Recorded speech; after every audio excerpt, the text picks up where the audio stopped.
좀 나누도록 하겠습니다. 두 구절인데요. 누가복음 22장 42절, 43절 제가 받들어 읽겠고요. 히브리 12장 2절을 우리 성도님들이 한 목소리로 읽으시면 좋겠습니다. 누가복음 22장 42절, 43절 제가 받들어 읽겠습니다. 이르시되 아버지여 만일 아버지의 뜻이거든 이 잔을 내게서 옮기시옵소서.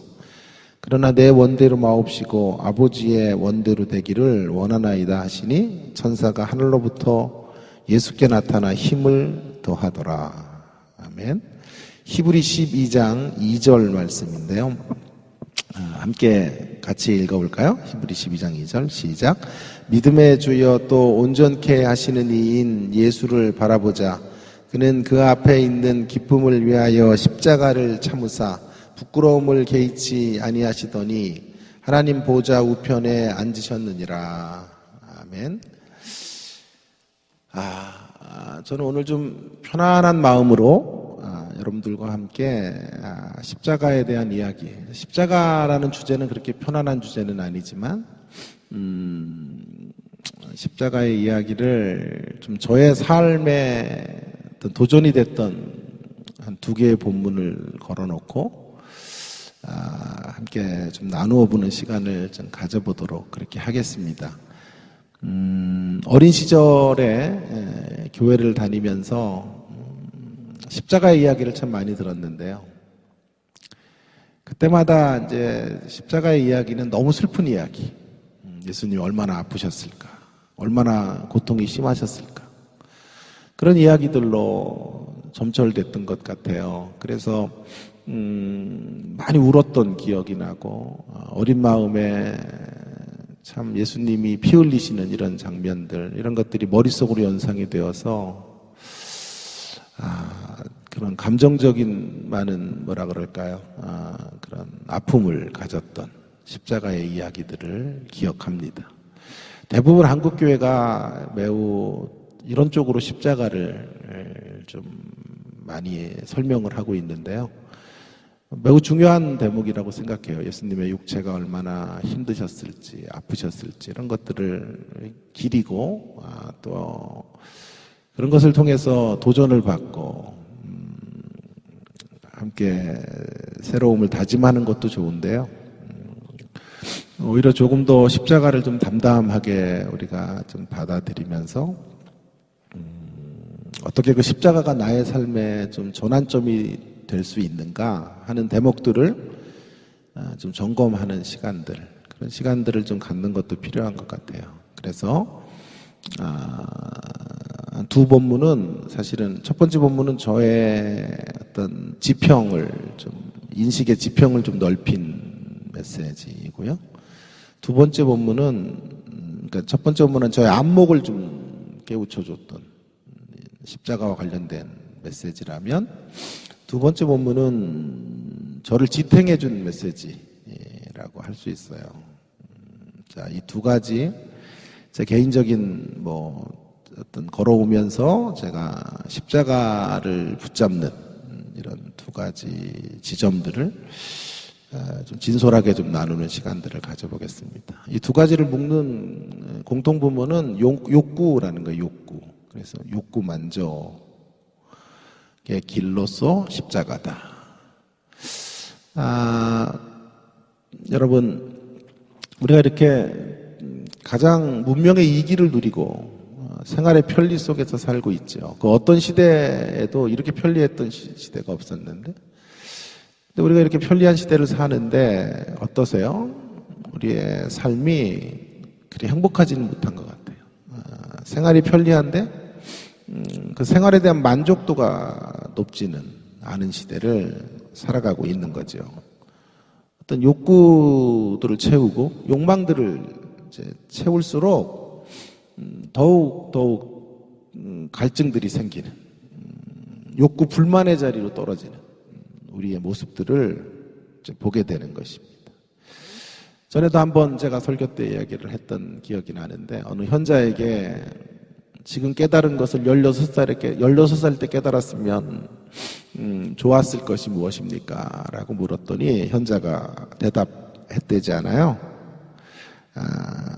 누군가 그때 내게 정상에 올라서도 아무것도 없다는 것을 미리 알려줬으면 좋았을 텐데 16살 정도의 내가 정말 정상에서도 아무것도 없다는 것, 그런 거 알았더라면 얼마나 좋았을까. 그런 이야기를 해 주었다고 합니다. 이제 교회적 분위기는 주로 이런 가치들을 가지고 우리의 욕망에 대하여, 우리의 욕구에 대하여 욕구를 버리는 쪽으로 이야기를 많이 하죠. 그런데 이제 현실 속에서 우리는 사실은 이게 너무도 비현실적이지 않나라는 반론들을 제기하게 되는 것입니다. 욕구를 버린다. 과연 그럴 수 있는가? 아니, 기독교가 만약에 욕구를 버리면 욕망을 추구해가지 않는 종교로 간다면 어떻게 될까요? 정상에 아무것도 없다. 그러면 정상에 올라서지 말아야 되는 것인가? 이런 질문이 생기는 거죠. 돈을 벌어도 허무하다. 그러면 돈을 벌지 말자로 가는 것입니까? 집을 늘리고 좋은 평수에 살아도 만족이 없다. 이런 얘기는 수없이 들으셨을 텐데. 그러면 집을 늘리지 말고 살아가야 되는 것인가? 이런 반론들이 자연스럽게 찾아옵니다. 명문대학에 들어간 친구들 치고 학교에 만족하는 사람들 보셨어요? 없지요? 그럼 명문대학을 포기해야 되는 것인가? 그래서 이런 이야기들이 내심으로는 너무도 비현실적이지 않는가? 이런 생각들을 하면서도 교회적인 분위기는 그런 것들을 공론화시킬 수 없어요. 이런 너무 비현실적인 논의가 아닙니까? 라고 질문할 수 있는 분위기도 아니고요. 십자가의 정신이라는 이름으로 우리의 욕구 자체를 이렇게 극대화시키는 것을 정죄하는 분위기가 교회의 분위기라고 할 수 있겠습니다. 그래서 어떤 의미에서 이제 성도들은 좀 강단의 메시지와 실제 삶 가운데 괴리감을 가지고 살아가는 게 아닌가 이런 생각이 들어요. 자, 이런 문제들에 대해서 첫 번째 본문이 좀 답을 주고 있다고 저 생각을 하는 거예요. 저의 이 부분에 대한 첫 번째 저의 어떤 인식의 지평이 좀 넓어지게 했던 답은 이거예요. 십자가는 우리 욕구에 대하여, 우리가 가지고 있는 욕구에 대하여 욕구를 버리라고 말하지 않는다라는 거예요. 욕구를 바꾸라. 욕구를 버리는 종교가 아니라 욕구를 이제 바꾸는 종교로 이야기하고 있다. 새로운 욕구 만족의 길로 나아가라. 그렇게 말씀하고 있는 거죠. 흥미로운 것은요, 오늘 본문에서, 첫 번째 본문을 한번 좀 들여다보시면요, 오늘 본문에서 예수님께서 십자가를 지실 때, 우리는 조금 더 의연하게 십자가를 지시는 예수님을 기대했을지 몰라요. 그런데 오늘 성경은 매우 솔직하거든요.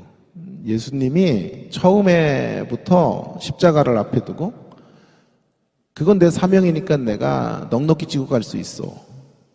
그렇게 말씀하셨을 것 같은데 추호의 흔들림도 없이 십자가 앞에서 예수님은 아무 동요 없이 그 십자가를 지고 하나님의 뜻을 이루러 갔을 것 같은데 사실 그렇지 않아요. 오늘 본문을 잘 보시면 이런 구절들을 놓치면 안 될 것 같아요. 아버지여, 만일 아버지의 뜻이거든 이 잔을 내게서 옮기시옵소서. 저는 이 구절부터 나오는 게 참 좋아요. 뒷구절에 우리는 많이 꽂히죠. 그러나 내 원대로 마옵시고 아버지 원대로 되기를 원하나이다. 물론 뒷구절이 중요한 가치인데요.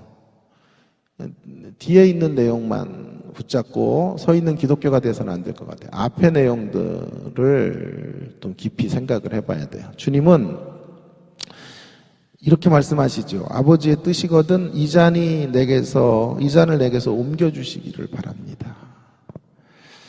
예수님조차도 욕구가 없는 분이 아니었다는 것을 말해주는 게 아닐까요?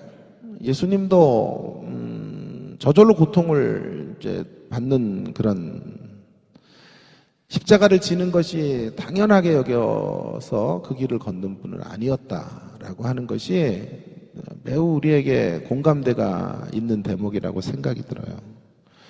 사실 저는 이런 모습이 참 너무 좋은 거예요. 예수님의 이러한 모습들을 성경 저자가 그대로 우리 가운데 말해주고 있는 것이 저에게 큰 위안이 되는 거죠. 아무 동요 없이 십자가를 지신 분, 그분이 아니에요. 하나님 제가 십자가에 죽어야 된다고요? 아싸, 잘 됐네요. 제가 그 길을 멋지게 가보겠습니다. 그러신 분이 아니에요. 주님은 이렇게 말씀하시죠. 제가 십자가를 지지 않을 수 있는 길은 없을까요? 우리말로 풀어보면 이런 뜻이 아닙니까?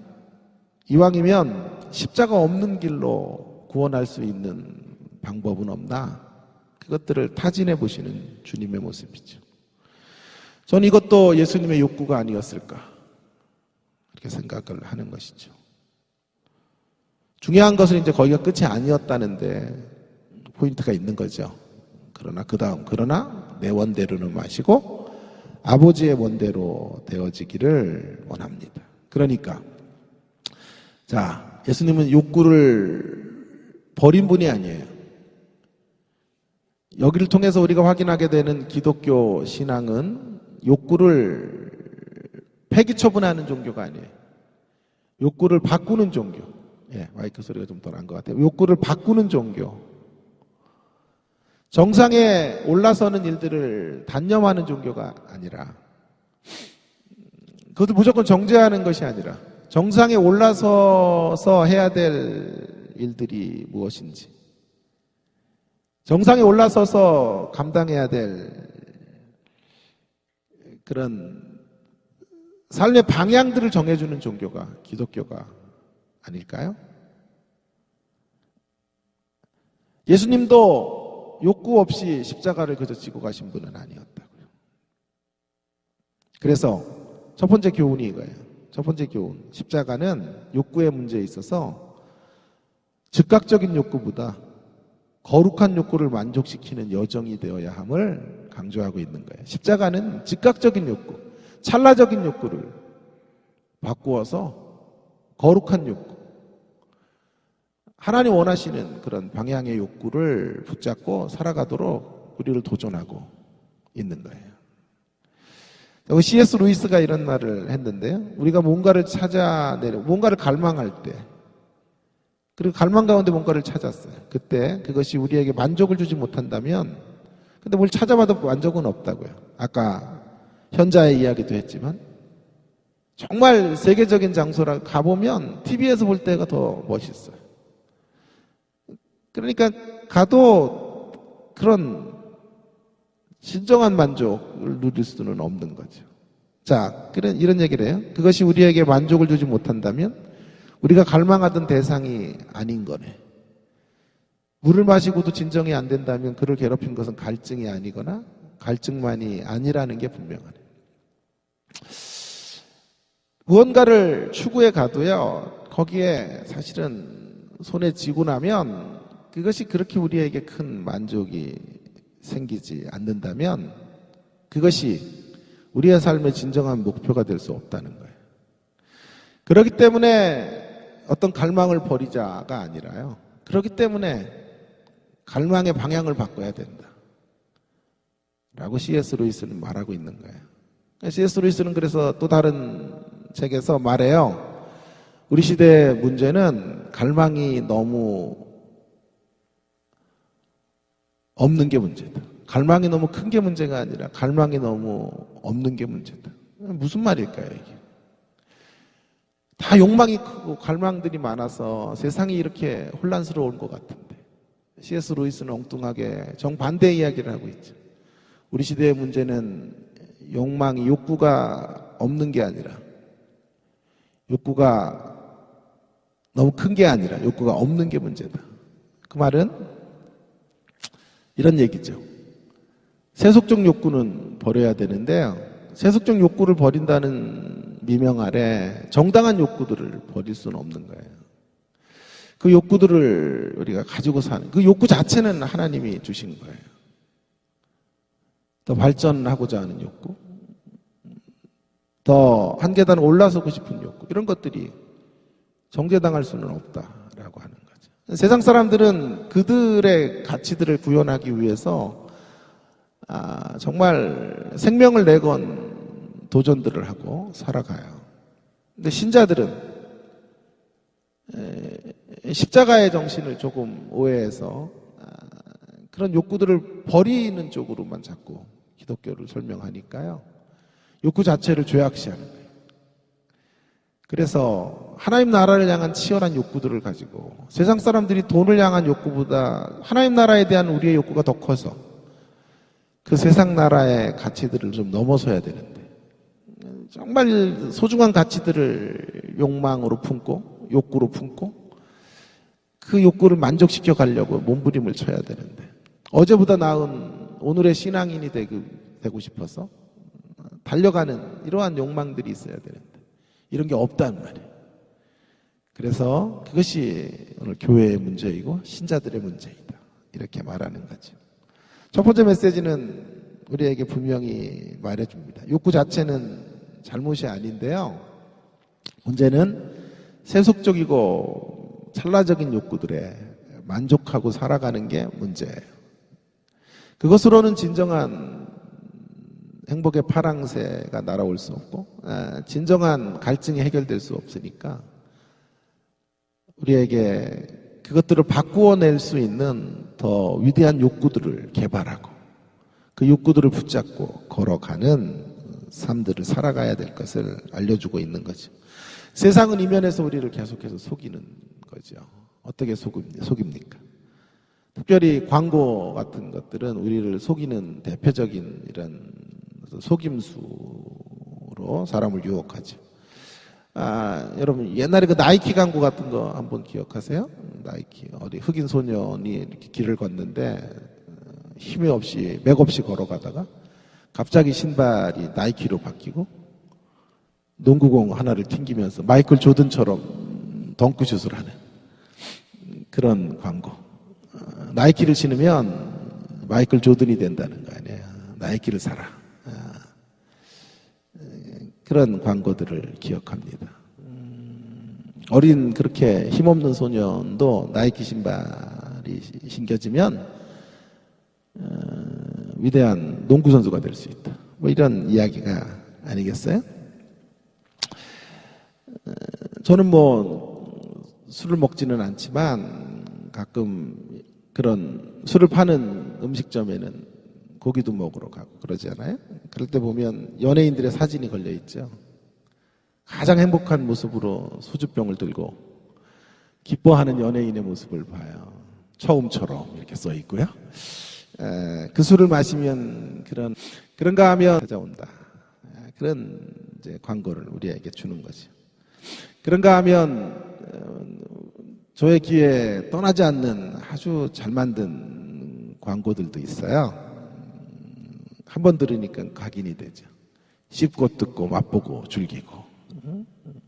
진짜 잘 만든 광고 같아요. 씹고 뜯고 맛보고 즐기고. 이같아.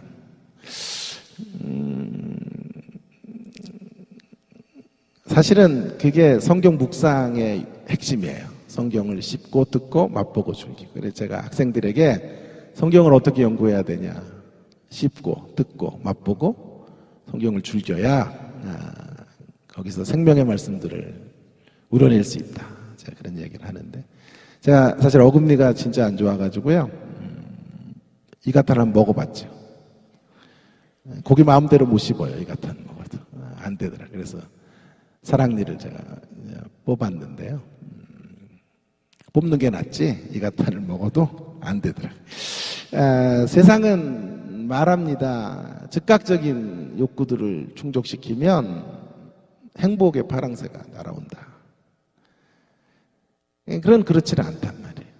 성경은 말합니다. 그 욕구를 버려라가 아니라 그 욕구를 바꿔라.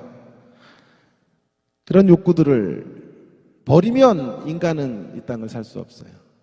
그러면 우리는 다 루저들이 되는 거죠. 그럼 1등은 세상에게 주고 성공은 신자들이 거머쥘 수 없는 자리가 되어버리는 거죠. 저는 그런 기독교의 영성은 너무 편협한 영성이고 한 극단의 영성이 아닌가 싶어요. 성경은 그런 강조를 하지 않아요. 그 근거가 예수님이 말씀하시는 거예요. 이 잔이 지나갈 수 있으면 지나가면 좋겠습니다. 그러나 내 원대는 마시고 아버지의 욕구대로 아버지의 저를 향하신 기대를 따라 제가 순종해 가기를 원합니다. 그렇게 말하고 있는 거죠.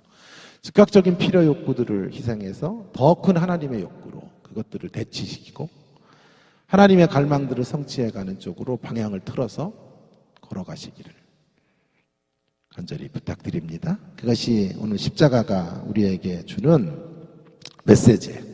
저급하고 세속적인 욕망들을 버리고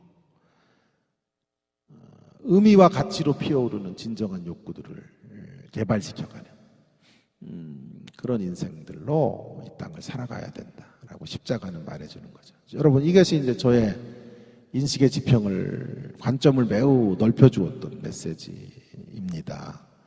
사실은 지난번에 제가 말씀을 드렸는데 제가 교회 생활의 시작은 순복음교회 신앙생활을 했어요. 근데 순복음교회는 주로 나오는 이런 단어들이 정해져 있어요. 능력, 치유, 신유, 방언, 이런. 내게 능력 주시는 자 모든 것 가능하다. 모든 것 동그라미 하고 거기다가 다 집어넣으면 돼요. 원하는 걸 다 집어넣어서 BMW 집어넣고 20억짜리 집도 집어넣고 김태희 같은 아내 집어넣고 기도하면 된다. 이렇게 가르친 거예요. 어린 시절에 그러니까 얼마나 그게 힘이 됐는지 몰라요. 그래서 기독교 신앙은 나에게 용기를 주는구나. 그 대표 목사님도 조영기 목사님이 그래 용기를 주셔서 얼마나 도전을 저에게 주는지 몰라요. 그래서 제가요 화곡동에 살았는데요.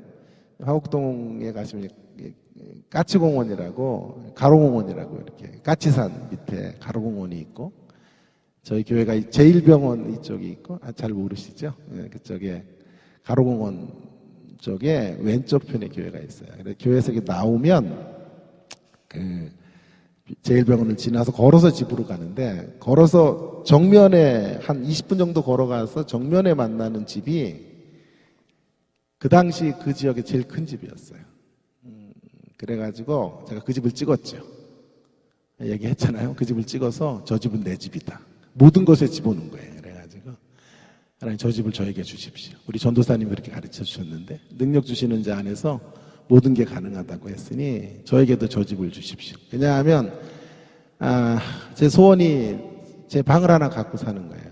저 형이 어릴 때 운동을 했어요. 그래서 태권도 국가대표 선수도 하고 그랬는데 그러니까 난폭해 인간이. 그래가지고 동생만 이뻐하고 그렇게 저를 핍박을 해요. 핍박하더니 사업이 망했어. 주혜종을 핍박한 죄로 지금 사업도 안 되고 그렇게 되는 건데 그때부터 알아봤어야 되는데 주혜종의 모습 빚을 봤어야 되는데 못 보지 안목이 없으니까. 그래서 이제 옛날에 그 불을 때면은 뜨뜻한 데만 뜨뜻하잖아요. 방에 연탄 불을 때면 제일 뜨뜻한 데 지가 자고 그 다음 따뜻한 데 동생 자라 그러고 나를 문간으로 걷어차는 거예요. 그래가지고 사업이 망한 것 같아요. 자, 그럼 어쨌든 그런데 그러니까 거기서 해방되는 길은 내 방을 하나 갖는 거예요. 전세로 살고 있으니까 매일 내 방 갖는 꿈을 꿨죠. 그래서 이제 전도사님이 설교를 그렇게 하시니까 얼마나 위안이 됐는지 몰라요. 그래서 그 집을 찍어가지고 또 거기서 이렇게 가르쳐요. 잠자기 전에 5분씩 저 집은 내 집이다, 내 집이다, 내 집이다, 내 집이다 외치라는 거야. 외치면 어느 날 외침대로 긍정적 언어 생활이 굉장히 중요하거든. 선포한 대로 된다 이렇게 가르치신다. 그래가지고요.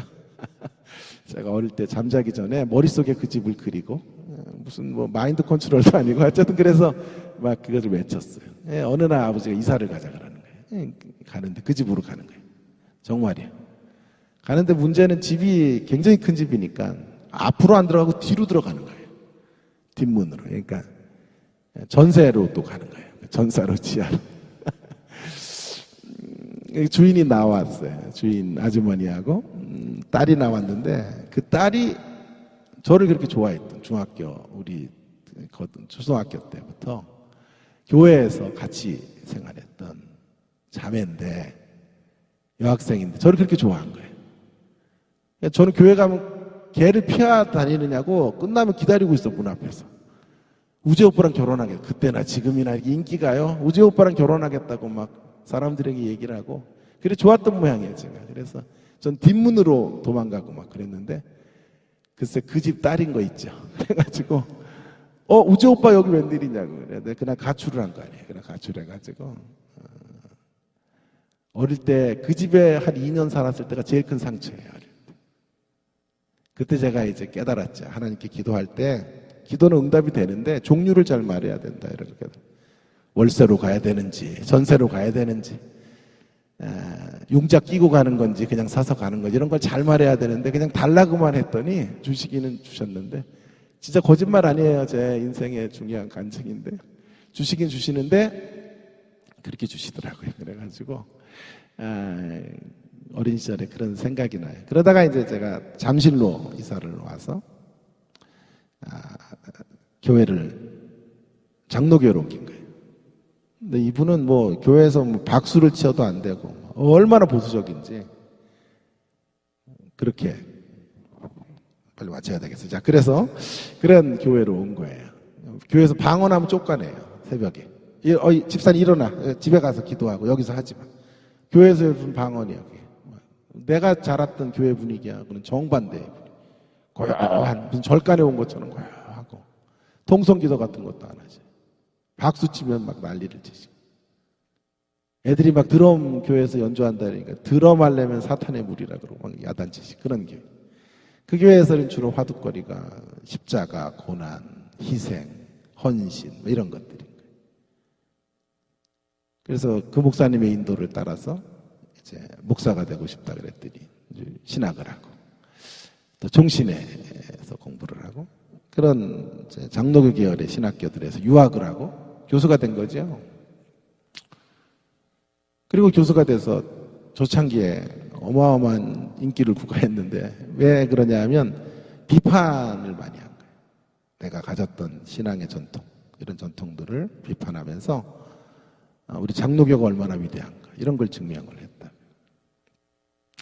그러면서 이제 이쪽에 제가 어린 시절에 자랐던 그런 또 펜타코스탈 전통을 벗어나서 이런 전통으로 오면서 장점이 있고요, 단점이 있는데 이제 너무 기독교를 이제 어둡게 색칠을 해놓은 거예요. 부정적인 눈으로 기독교 신앙을 이제 이야기하고 언제나 우리가 가지고 있는 문제점들을 이제 규명하면서 그것들을 비판하고 그러니까 수업도 늘 그런 거예요. 이거 틀리고 이거 틀리고 이거 틀렸다. 그런 방식으로 수업을 하니까 그리고 내가 옳다 이런 식으로 가니까 학생들에게 인기가 좋더라고요. 예수님도 틀리고 내가 옳다 막 이런 식으로 가니까요 너무 인기가 좋았던 거죠. 만약 그런데요 제가 그쪽으로만 나갔으면 저는 아마 신학적 폐인이 됐을 거예요. 신학자로서. 그러다가 이제 저를 깨닫게 해주신 중요한 메시지 중에 하나가 바로 이 본문의 메시지가 되는 거죠. 이 메시지가 그런 저의 그러니까 이런 거죠. 정반합이잖아요. 정의 자리에 제가 있다가 그때 그것을 반대하는 신학적 논조를 갖고 있는 교회로 가다가 이제 합으로 오게 된 거죠.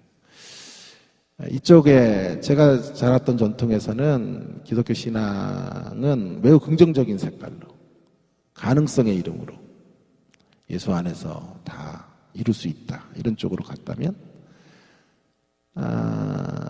또 장로교 전통은 그런 것들을 깨부수고 고난과 희생과 욕망을 죽이는 종교로 가는 또 다른 극단으로 쓰게 된 거죠. 자, 그런 과정에서 제가 합으로 나올 수 없었으면 매우 편협한 신자의 길을 걸어갔을 확률이 높을 거예요. 그런데 그런 정반에서 합으로 올 수 있는 중요한 가치가, 그래서 제 삶의 지경을, 이게 안목을 넓혀주었던 본문이 바로 이 본문인 거예요. 이 본문을 통해서 예수님께서 욕구 자체를 거절하신 분이 아니라 욕구를 바꾸시면서 새로운 더 거룩한 욕구들을 붙잡고 살아가시도록 우리에게 말씀해 주시는 대목. 그래서 그런 새로운 욕구와 욕망으로 나를 채우며 살아가야 될 것을 십자가를 통해 배우게 된 것이죠. 물론 그렇게 걸어가야 되겠다고 되는 건 아니에요. 구호로만 되는 건 아니에요. 그것을 가르친다고 되는 것도 아니에요. 그런 욕구를 바꾸는 훈련들을 해야만 가능해요. 훈련으로 된다.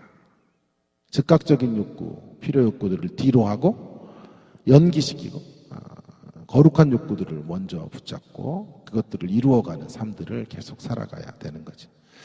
스카펙이라는 사람은 그래서 말하잖아요. 성숙이 뭐냐? 성숙이란 순간적이고 찰나적인 욕구 충족을 늦출 수 있는 능력을 가진 사람. 그런 능력으로 살아가는 사람이 성숙한 사람이에요. 먼저 고통을 직면하고 반드시 해야 될 일들을 이루어낸 후에 즉각적인 욕망을 만족시키는 일을 후회하는 사람들. 그런 사람들이 성숙한 사람들이에요. 중간고사 기간이 되면 어떻게 해야 돼요?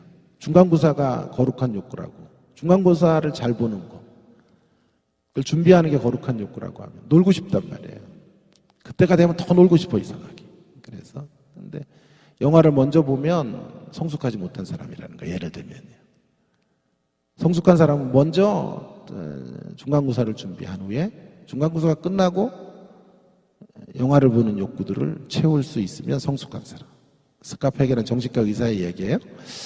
그러나 그걸 반대로 거꾸로 적용해서 살아가는 삶은 굉장히 요란스러워요. 막 밤샌다 그러고 막 그렇게 하지만 그것은 성숙하지 못한 삶이다라고 말하는 거죠. 그래서 정상을 포기할 필요가 없고요. 욕구를 버릴 필요가 없고요. 정상에 올라서는 이유와 동기와 방향을 정하고 욕구를 늘 바꾸어서 거룩한 욕구로 우리 자신들을 이제 만들어가는 그런 인생이 되어라. 십자가는 우리에게 말해주는 거죠. 두 번째 이야기는 바로 그런 십자가의 길, 즉각적인 욕구를 버리고 찰나적인 욕구를 넘어서 참된 만족을 이루는, 그러니까 더 거룩한 욕구들을 붙잡고 살아가는 걸음이 어떤 식으로 펼쳐져야 되는지를 알려주는 메시지예요. 그래서 이 두 번째 구절은 저의 어떤 버팀목이 됐던 말씀이에요. 십자가의 메시지인 거죠. 여러분, 그런 길은 어떤 길일까요? 거룩한 욕구를 향해 달려가요.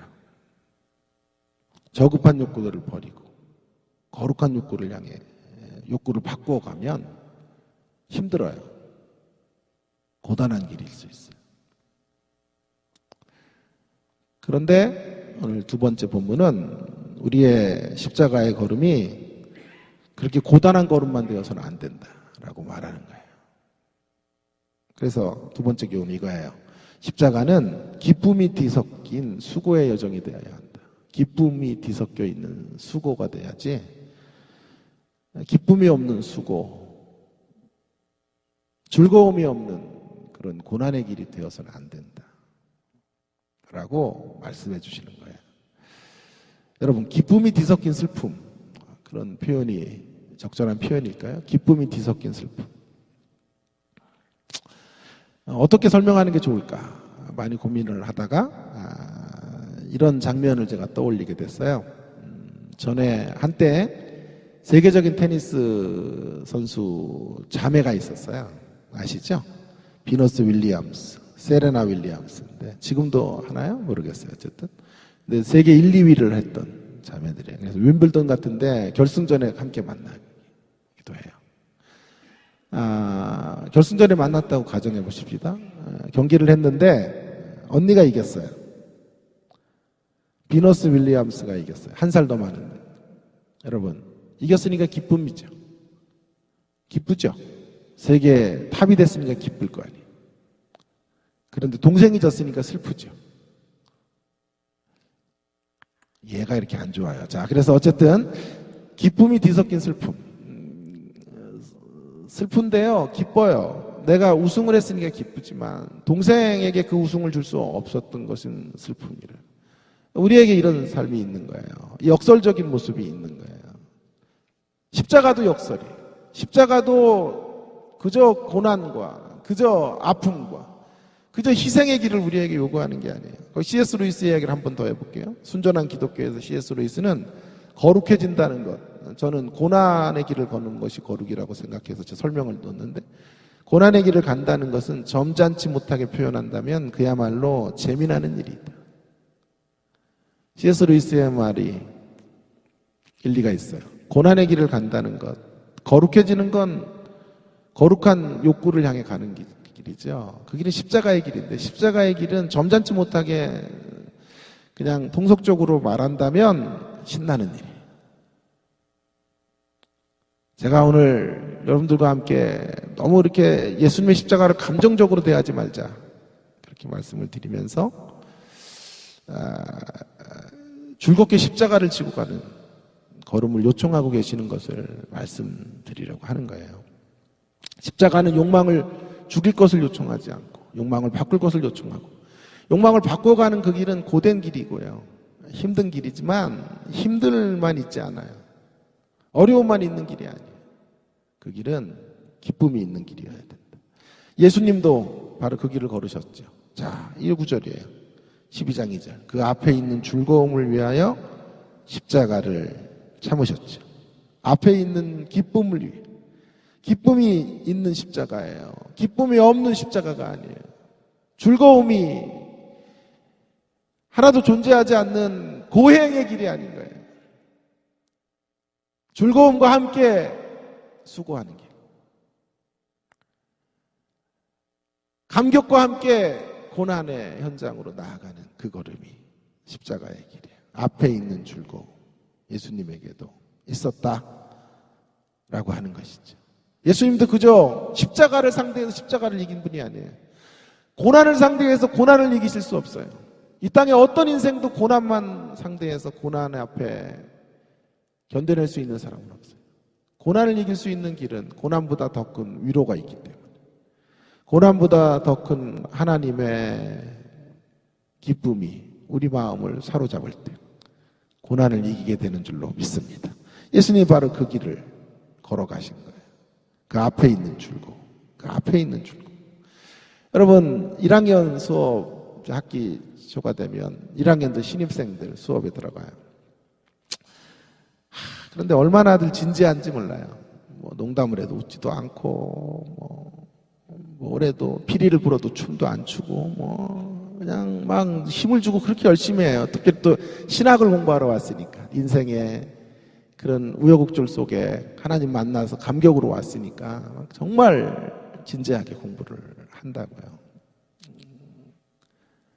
좀 릴렉스하게 좀 제가 만들어 드리려고 해도 따라오질 않아, 학생들이. 그래서 제가 늘 1학년 수업에 들어가면 한마디를 해요.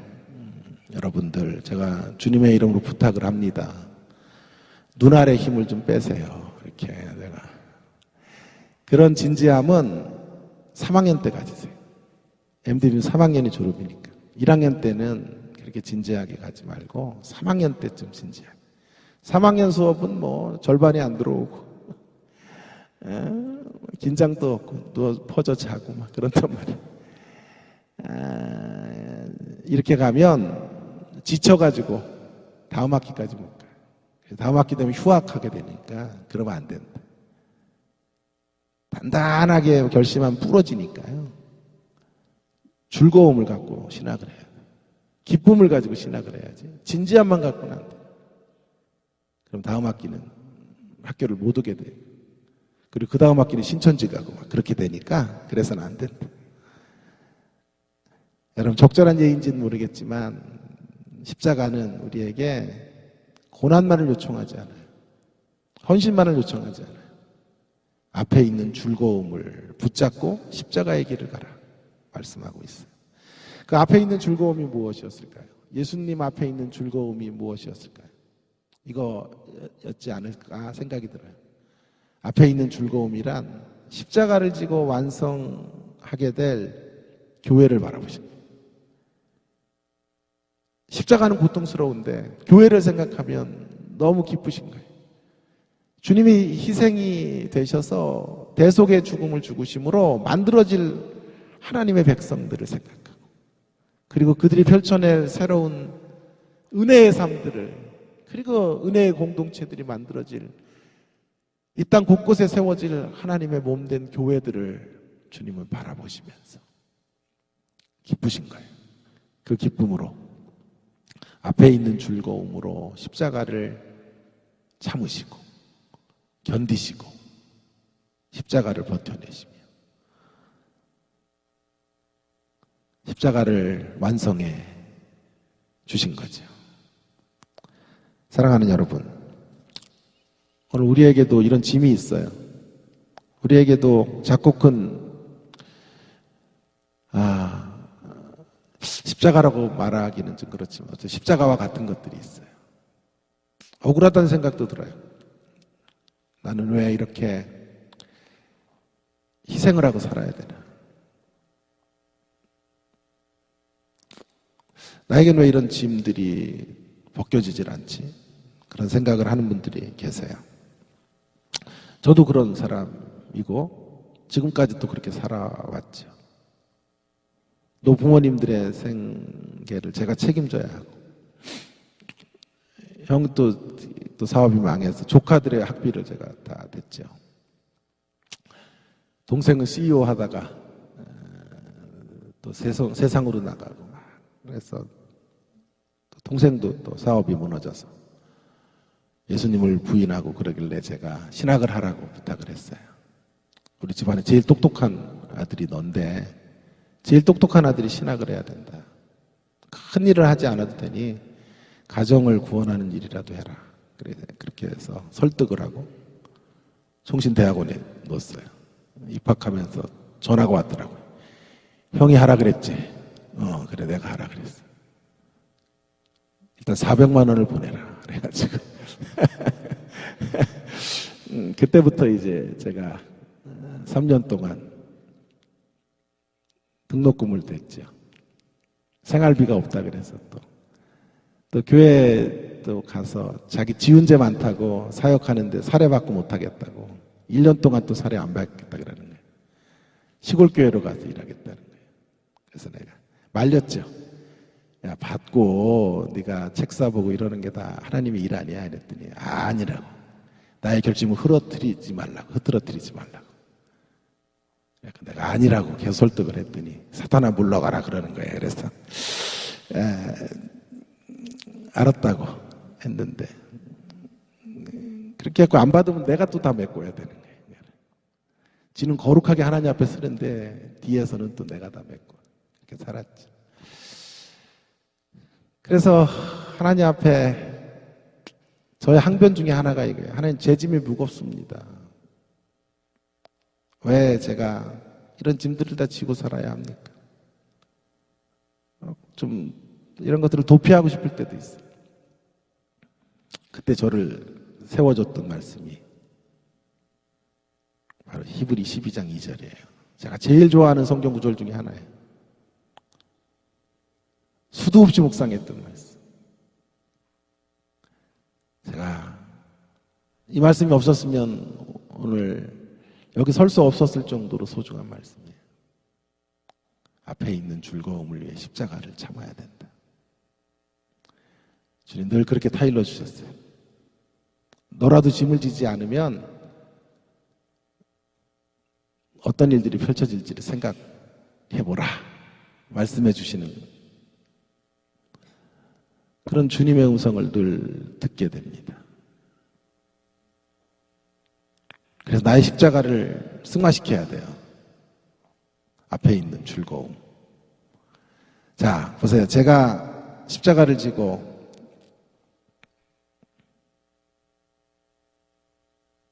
비장한 각오로만 지고 가면 안 돼요. 앞에 있는 즐거움들을 바라보며 희생하지만 희생의 열매들이 맺혀져서 이루어질 일들을 생각하고 그걸 끌어다가 그 길을 걸어야 이제 강도사가 됐어요, 동생이요. 네, 좀 설교를 보내요. 이거 하고 기도하고 마칠게요. 설교를 보내요. 난리가 났대요. 세종시인데요. 너무 설교를 잘해가지고 막 저기 담임 목사님 질투를 하고 쫓겨날 판이래요. 그렇다고. 형 이런 설교 들어봤냐고 나한테 그렇게 보내주는 거예요. 그리고 나한테만 보내는 게 아니에요. 우리 집안 식구들, 친척들, 뭐 저기 교회들 다 보내요. 들어보면 수준이 바닥인데 예, 본인은 그게 또 뭐 대단하다고 나한테 보내주는 거예요. 형 피드백이 왜 없냐? 빨리 좀 뭐 얘기 좀 하라 그러는데 뭐 말해줄 게 없어요. 고칠 거밖에 없어. 야 이것도 틀렸고 이것도 틀렸고 이 돼지 이거 틀렸다. 얘기하면 또 상처받으니까 이렇게 답을 줘요. 아버지가 좋다 그러더라. 그렇게 답을 주고 열심히 해봐라. 이렇게. 한 번은 또 와서 막 지 설교를 가지고 얼마나 나한테 막 훈계를 하면서 가르치고 형 내가 보면 이렇게 봤는데 이거 대단한 거 아니냐고 난리를 치더라고요. 그래서 내가 야 그런 설교를 한 20년쯤 해야 돼. 대박치는 설교를 그렇게 한두 편 1, 2년 동안 대박치고 그거를 누가 못하냐. 그거를 20년쯤 30년쯤 하면 형이 그때 인정을 해줄게. 그렇게 얘기를 했더니 인상이 좀 안 좋아지더라고요. 여러분 그래도 기뻐요. 제가 동생의 학비를 대고 또 동생을 격려해서 그가 그런 아름다운 사역의 길을 걷고 어쨌든 성도들이 그의 설교로 은혜를 받는다고 하니 얼마나 기쁜지 몰라요. 잘했다 싶어요. 그때는 힘들었는데 그렇게 나의 것을 내어준 것이 참 잘한 일이다. 이런 생각이 들어요. 앞에 있는 즐거움이 십자가를 지는 참 중요한 근거가 되어야 합니다. 그 즐거움을 끌어오셔서 우리에게 맡겨주신 짐들을 억지로나 인색함으로나 불평불만으로 지고 가는 것이 아니라 감사함으로, 기쁨으로, 찬양 가운데 십자가를 지고 가는 저와 여러분이 될 수 있기를 주의 이름으로 축원합니다. 오늘 주신 말씀 우리가 함께 좀 기억하면서 두 가지 메시지를 좀 드렸는데요. 십자가는 욕구를 버리라가 아니라 욕구를 바꾸라. 더 고급한 욕구들을 만들어 하나님 앞으로 나아가라. 그렇게 말씀하고 있지요. 물론 훈련을 해야 돼요. 그런 욕구 바꾸는 훈련들. 저급한 욕구들을 먼저 이루는 게 아니라 거룩한 욕구들을 먼저 이루어내고 그리고 저급한 욕구들을 후에 누리는 그런 우리가 되어야 하겠어요. 그래서 우리의 안목들을 좀 넓게 가지고 십자가를 좀 이해하고 십자가가 좁은 영성의 사람을 만드는 게 아니에요. 십자가의 길은 우리 세상을 버리라는 길이 아니에요. 세상 속에서 다른 방향으로 살아야 되죠. 이 잔이 저에게 지나갈 수 있으면 지나가면 좋겠습니다. 예수님의 말씀이 바로 이런 우리가 가야 될 방향들을 말해주고 있어요. 뿐만 아니라 십자가는 기쁨이 뒤섞인 수고의 여정이에요. 그저 수고하는 게 아니에요. 그저 고난당하고 그저 무거운 짐을 지고 가는 게 아니에요. 앞에 있는 즐거움을 위하여 십자가를 참고 걸어가는 예수님은 그 앞에 우리를 바라보시며 십자가를 참으셨지요. 그 기쁨이 있어서 십자가의 길을 가셨어요. 우리도 예수님 닮아서 십자가의 길을 가되 수고의 길을 가되 인색함으로나 억지로나 원망하며 불평하며 가는 것이 아니라 예수님 닮아 기쁨이 뒤섞인 슬픔의 길을 걷는 그런 헌신의 사람들이 되어지기를 위해서 함께 통성으로 한 1분 정도 같이 기도하고 찬송하고 또 마무리하도록 하겠습니다. 기도하겠습니다. 하나님 아버지, 오늘도 저희들에게 귀한 생명의 말씀을 주시고 아버지 하나님, 그 십자가의 의미들을 발견할 수 있도록 도와주셔서 감사합니다. 십자가는 나를 하나님 살리는 말씀으로 들어와야 합니다. 하나님 아버지, 너무도 편협한 십자가의 이해들을 가지고 살아가는 우리가 되지 않게 하시고, 하나님 아버지, 십자가를 통하여 우리의 욕구들을 늘 바꾸어내는 저희들이 되어지기를 간절히 원합니다. 새로운 욕구 충족의 길로 나아가게 하시고 저급한 욕구들보다 거룩한 욕구들을 만족시키는 삶의 여정으로 나아갈 수 있도록 하나님 도와주시옵소서. 세속적 욕구들을 하나님 아버지 뛰어넘고 하나님 아버지, 하나님 기뻐하시는 욕구를 향하여 하나님 아버지 나아가는 우리의 모습들이 되어지기를 간절히 원합니다. 하나님, 수고의 여정을 걸어가되 헌신하고 희생의 길을 걷되 하나님 아버지 기쁨과 감사와 즐거움이 우리 가운데 있는 하나님 아버지 그런 고난의 여정이 되도록 도와주시기를 간절히 원합니다. 억지로나 인색함으로나 상대를 원망하고 현실을 비판하고 나아가는 우리가 아니라 하나님 아버지 기쁨으로 십자가를 지고 나아가는 하나님의 백성들이 다 되도록 함께하여 주시옵소서. 우리의 거짓된 욕망들을 죽이되 주님, 하나님 원하시는 거룩한 욕구들을 하나님 아버지 부여잡고 살아가는 저희들의 모습들이 되어지기를 간절히 원합니다. 함께하여 주시옵소서. 하나님 아버지, 오늘 성금요일 예배로 우리를 귀한 곳으로 불러주셔서 감사드립니다. 십자가의 메시지가 너무도 감상적이고 감정적으로만 이해되었던 것, 그래서 주님이 얼마나 아프셨는가 하는 대목으로만 하나님 아버지 머물러 있지는 않았는지 오늘 말씀을 통하여 새로운 깨달음을 저희들에게 주셔서 감사합니다. 십자가를 하나님 지고 감이 무엇인지 세속적 욕구들을 넘어서 거룩한 욕구들을 만족시키는 그러한 십자가의 사람들이 되어지기를 간절히 원합니다. 하나님 아버지, 다른 이들을 위해 수고하고 헌신하고 희생하고 무거운 짐을 지고 나아가는 그런 삶을 살되 기쁨을 잃어버린, 즐거움을 놓친 그런 십자가의 길을 걸어가지 않도록 그 앞에 있는 즐거움을 위하여 십자가를 참으셨던 예수님처럼 하나님 아버지 기쁨과 함께 기쁨이 뒤섞인 수고의 길을 걸어가는 저희들의 여정이 되도록 함께하여 주시옵소서. 그래서 우리의 십자가의 길을 걸어감을 통하여 수많은 열매들이 맺혀지게 하시고 돌아와야 될 자들이 주님 앞으로 돌아오는 생명의 역사들이 펼쳐져 가도록 함께하여 주옵소서. 감사드립니다. 예수님 존귀하신 이름으로 간절히 기도 올리옵나이다. 아멘.